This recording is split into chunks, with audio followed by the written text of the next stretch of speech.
C'est bon? Bonjour à toutes et à tous. On va revenir sur le sujet des plateformes numériques qui a été abordé dans les plénières de la matinée, mais aussi plus directement par Pauline et Luc.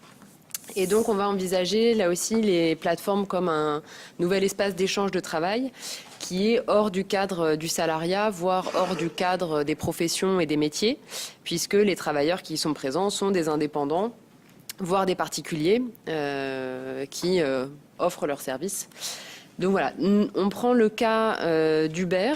Je ne vous rappelle pas de quoi il s'agit. Par contre, on étudie le cas d'Uber en France, à savoir une entreprise qui s'est implantée en France en 2012 avec deux services au départ. Un service de professionnels, puisqu'il y avait déjà un statut qui est celui des VTC, donc on va parler plusieurs fois, à savoir véhicules d'abord de tourisme puis de transport avec chauffeur, et un service assuré par des particuliers qui s'appelait Uber Pop et qui a été interdit en 2015. C'est juste pour vous dire, parce qu'on sait que notamment aux États-Unis, la situation est davantage un emploi complémentaire. En France, vu cet état de régulation, c'est quand même essentiellement de l'emploi principal, donc ça nous semblait important de le rappeler. Donc effectivement, assez rapidement, il y a eu des formes de régulation juridique avec ce statut de VTC qui a été créé en 2009, au moment où les autorités publiques ont décidé d'ouvrir à la concurrence le secteur des taxis. Mais en fait, au fil des années, le statut s'est un peu rigidifié, c'est-à-dire qu'il y a une licence avec une formation, un examen qui se sont un peu durcis. Donc voilà un peu pour le cadre juridique assez général sur la France. Nous, on a... Ouais, pardon, j'ai pas tout à fait suivi le fil de l'intro qu'on avait.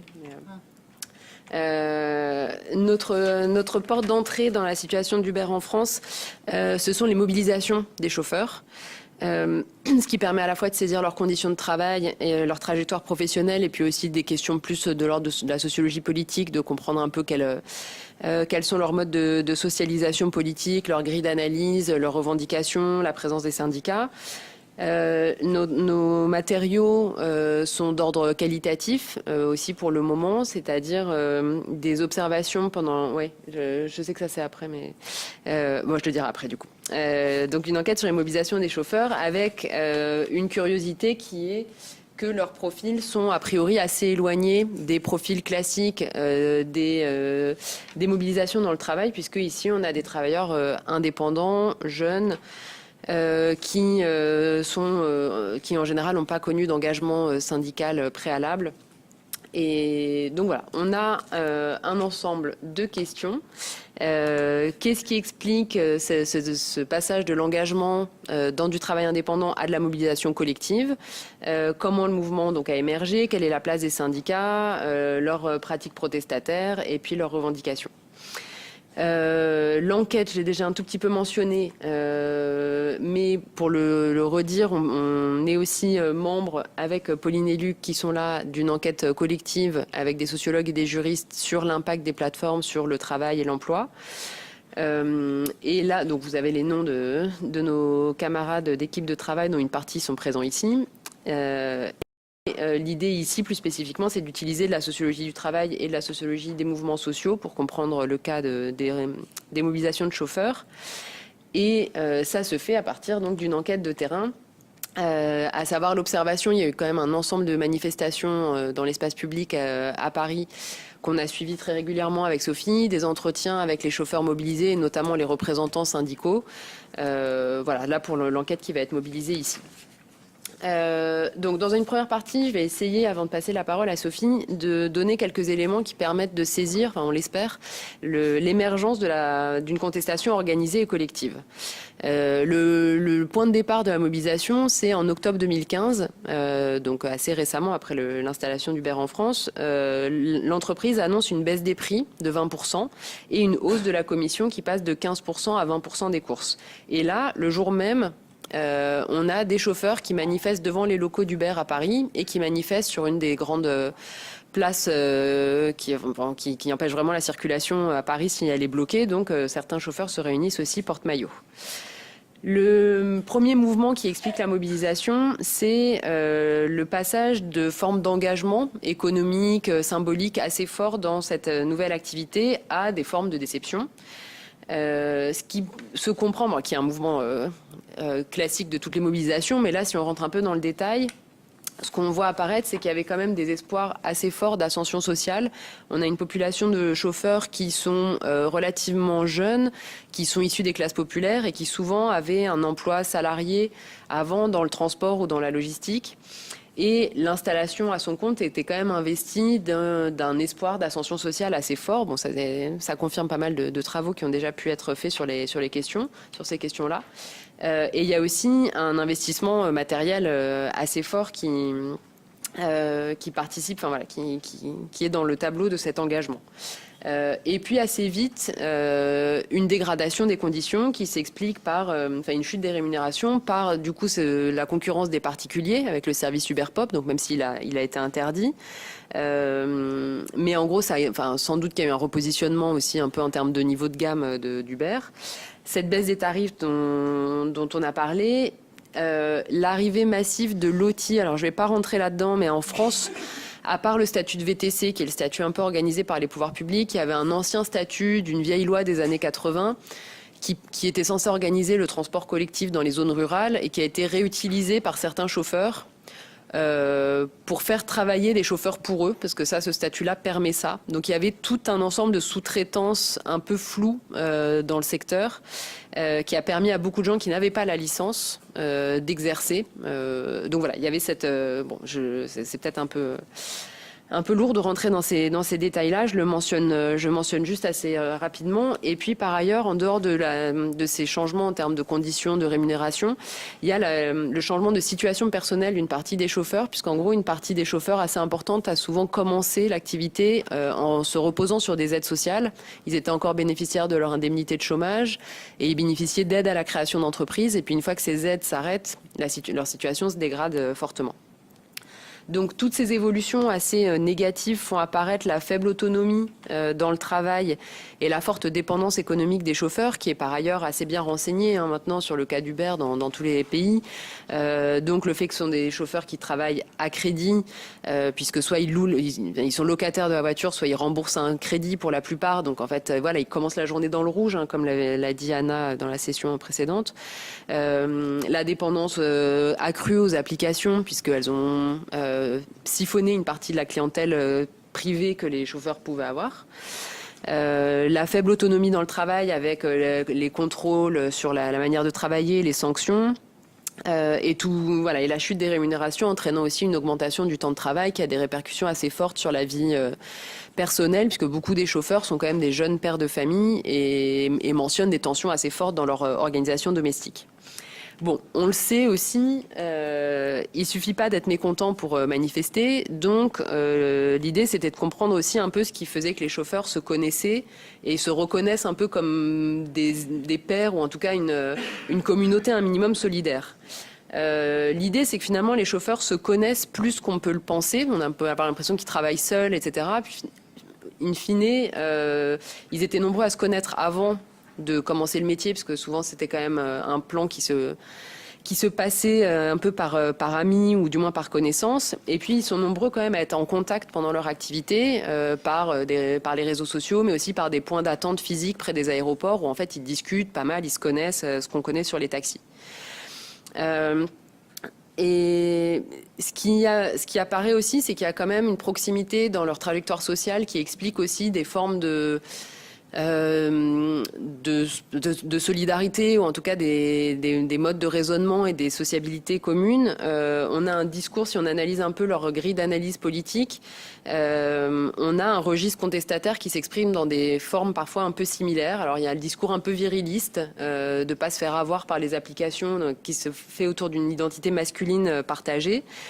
Et il y a un destin commun aussi, peut-être, alors je vais le dire un peu rapidement, je lance le sujet, l'impression aussi d'un destin commun d'enfants de l'immigration en France, de classes populaires, mais aussi de classes populaires immigrées, ce qui fait qu'on repère un registre politique qu'on pourrait en gros qualifier, je vais le dire vite, mais de post-colonial. C'est-à-dire les applications sont des esclavagistes plutôt que des exploiteurs, par exemple.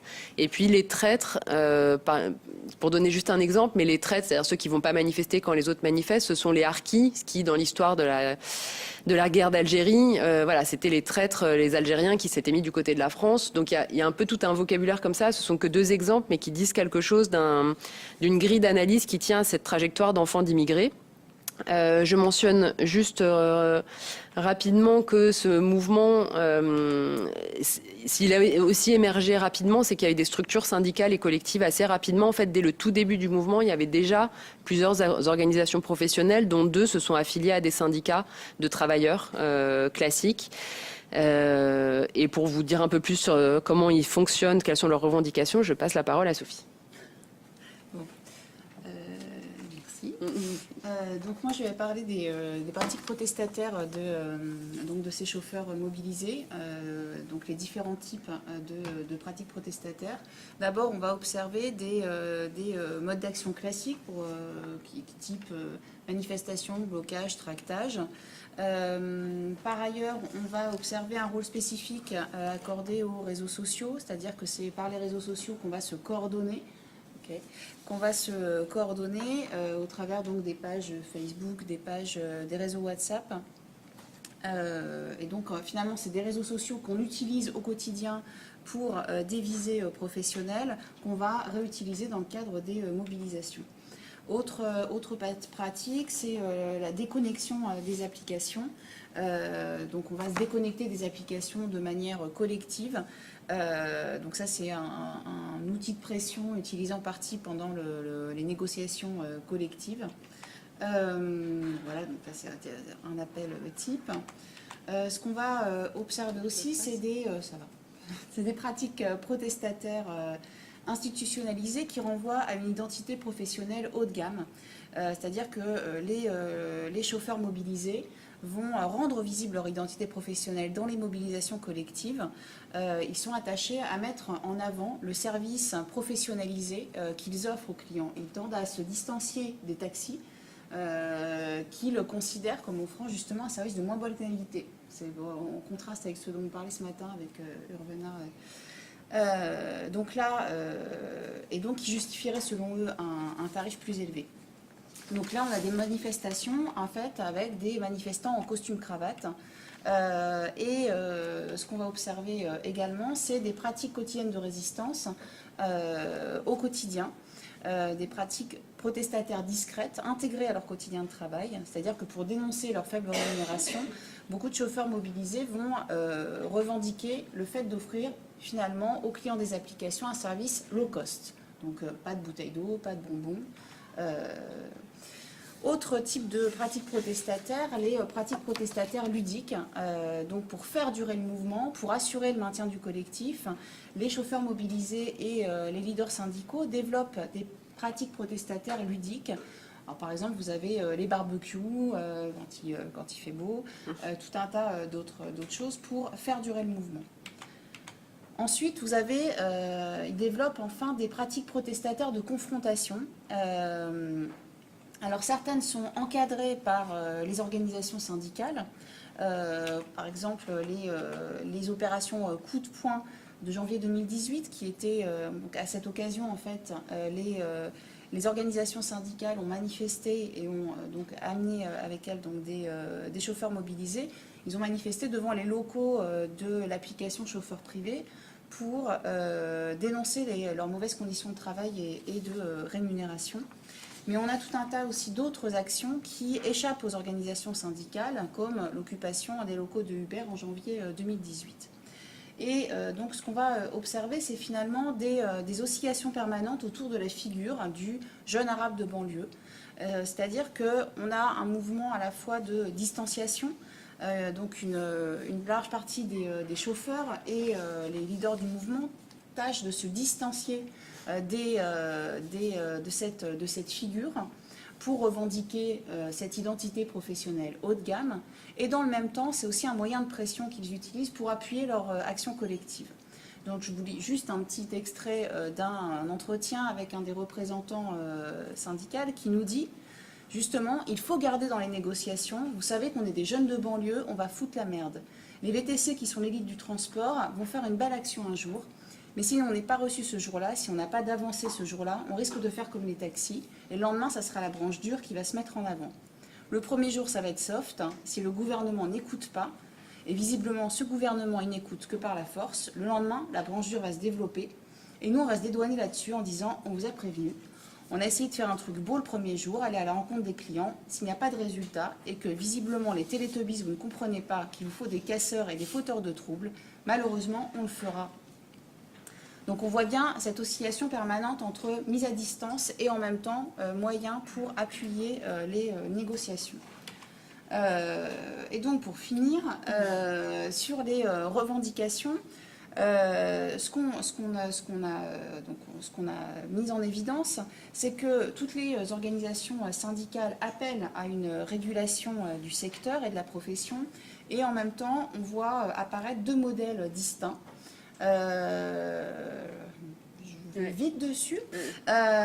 Donc, sur les questions des statuts d'emploi, du côté donc, de SCP-VTC, FO-CAPA-VTC, donc un modèle dual, c'est un modèle du salariat d'un côté, donc certains chauffeurs qu'on considère dans une situation plus précaire, où on va revendiquer pour eux le fait qu'ils deviennent vraiment salariés. De l'autre côté, des chauffeurs auxquels on va donner les moyens d'être réellement des travailleurs indépendants. Du côté CFDT, donc on est dans un modèle unique de travail indépendant. Du point de vue des rémunérations, une différence au niveau de des montants du tarif minimum, plus élevé d'un côté, parce que finalement, dans le premier modèle, celui qui est mis en avant, c'est ce qu'on appelle le modèle de la grande remise, qui est celui des voitures de réservation, voitures plutôt de luxe, services de luxe, et avec lequel il s'agirait de renouer justement avec du côté des VTC. Interlocuteurs légitimes, du côté donc les premiers, eux, se tournent vers l'État, considérant que les plateformes ne sont pas un acteur légitime, donc ils prennent au sérieux cette idée selon laquelle il s'agit juste d'un intermédiaire. Et puis donc une logique plutôt de clôture d'un côté de la profession et de l'autre plutôt de l'ouverture et de l'égalité des chances. Donc, si vous avez des questions, n'hésitez pas. Donc, pour finir, simplement, donc, concernant les revendications donc, pour finir, simplement, donc, on suit la suite des événements. Donc, on sait qu'il y a des négociations en cours avec le gouvernement, avec le ministère des Transports, à propos d'un tarif minimum. Mais c'est un mouvement qui paraît un peu s'essouffler après 3 ans de mobilisation. Après, donc, il s'agit de suivre, en particulier en décembre, voir s'il n'y aura pas un regain, parce qu'on attend un procès donc, au prud'homme avec une demande de requalification d'une bonne centaine de chauffeurs VTC. Donc voilà, on suivra cet événement.